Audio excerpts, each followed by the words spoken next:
Hello guys and welcome back. Today I'll show you how to activate AI in Google Sheets. To do so, you're gonna have to activate an extension named Prompt Loop in Google Sheets.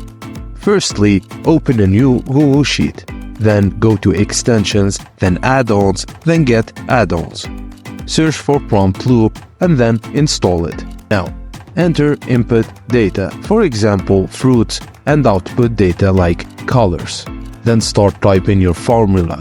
Select the input and output ranges and then hit enter when you finish.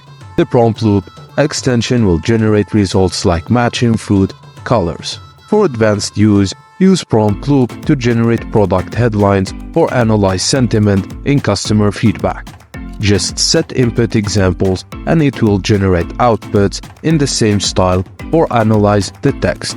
And that's it, you're ready to use Prompt Loop in Google Sheets and include AI like ChatGPT-3.